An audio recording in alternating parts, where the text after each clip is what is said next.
గురుగారు, మరి ద్వాదశ రాశుల్లో ముఖ్యంగా ఫస్ట్ వచ్చేటువంటి రాశి మేషరాశి. మరి మేషరాశి వాళ్ళకి ఈ సంవత్సరం ఏ విధంగా అనుకూలించబోతోంది?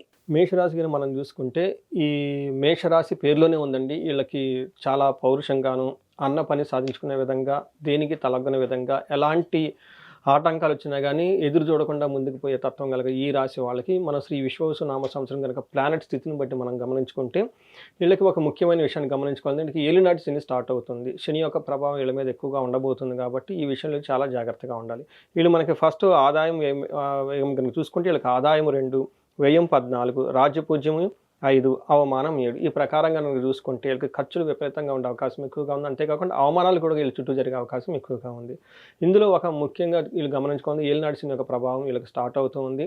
కొత్త కొత్త ప్రాజెక్టులు చేయకుండా ఉండటం, అలానే రిస్కీ పనులు చేయకుండా ఉండటం, తర్వాత వీళ్ళ చుట్టూ ఉన్న వాళ్ళని ఎక్కువగా వీళ్ళు మోసం చేసే అవకాశం ఎక్కువగా ఉంటుంది కాబట్టి ఈ విషయంలో జాగ్రత్తగా ఉండాలి.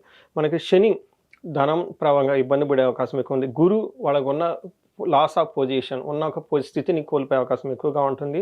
కేతు వచ్చేటప్పటికి పిల్లల విషయంలో చదువుల విషయంలో కొంచెం జాగ్రత్తగా ఉండాలి. అయితే వీళ్ళకి రాహు 11వ ఇంట్లో ఉండి చాలా చక్కటి సౌఖ్యాన్ని ఇస్తూ ఉండడం వల్ల రాహు వాళ్ళకి చాలా కంఫర్టబుల్గా ఉండే అవకాశం ఎక్కువగా ఉంది. ఈ విషయాన్ని గమనించుకొని వీళ్ళు చేయబోయే పనుల్లో ప్రతి పనుల్లో కొంచెం ఆలోచించి రిస్కీ పనులు చేయటం కానీ, పెద్ద పెద్ద ప్రాజెక్టులు చేయటం కానీ, వేరే వాళ్ళతో కొత్త వాళ్ళతో పరిచయాలు పెంచుకునేటప్పుడు చాలా జాగ్రత్తగా ఉండడం ఎంతైనా అవసరం. గురుగారు, మేషరాశి వాళ్ళకి ఏలినాటి శని ప్రభావం ఉంటుంది, ప్రారంభమవుతుంది అని చెప్తూ ఉన్నారు. మరి వాళ్ళు ఈ ఏలినాటి శని నుంచి, ఆ శని బాధల నుంచి తప్పించుకోవాలి అంటే ఎటువంటి పరిహారాలు పాటించాలంటారు? వీళ్ళకి శనికి గురువుకి ఇద్దరికి సంబంధించిన చాలా పరిహారాలు చేసుకోవాలి. శనికి మనం చూసుకుంటే వీళ్ళకి ఏలినాటి శని టైంలో శని పిప్పలాద స్తోత్రం చదువుకోవటం, హనుమాన్ చాలీసా చదువుకోవటం, వెంకటేశ్వర స్వామి తిరుపతి తిరుమల వెంకటేశ్వర స్వామిని దర్శించుకోవటం, వీటితో పాటు శని యొక్క పీడలతో పాటు వీళ్ళకి గురువు కూడా సరిగ్గా సహకరించట్లేదు కాబట్టి గురువుకి సంబంధించి మనకి గుంటూరు దగ్గర కోటప్పకొండ త్రికోటేశ్వర స్వామి ఉంటారు. వాళ్ళు దక్షిణామూర్తి అవతారం. వీళ్ళని రెగ్యులర్గా దర్శించుకున్న వాళ్ళు అక్కడ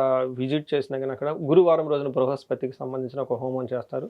దాంట్లో పార్టిసిపేట్ చేసినా కానీ వీళ్ళకి చాలా చక్కగా ఉంటుంది. ఇంతే కాకుండా వీళ్ళకి ఏమైనా కనుక స్పెషలైజ్ ప్రాబ్లమ్స్ కనుక ఉంటే ఆ ప్రాబ్లమ్కి సంబంధించి అభిషేకాలు, పాశుపత అభిషేకాలు, పాశుపత హోమాలు చేసుకున్న చాలా బాగుంటుంది. వీళ్ళకి ధనానికి సంబంధించి కుబేర పాశుపత హోమం చేయించుకుంటే ధనం విషయంలో చాలా బాగుంటుంది. ఎవరికైనా కనుక హెల్త్ కనుక సరిగా ఇబ్బందిగా ఉంటే వీళ్ళు ఆయుష సూక్తంతో పాటు వాళ్ళకి పాశుపత అభిషేకం కనుక చేయించుకుంటే చాలా బాగుంటుంది.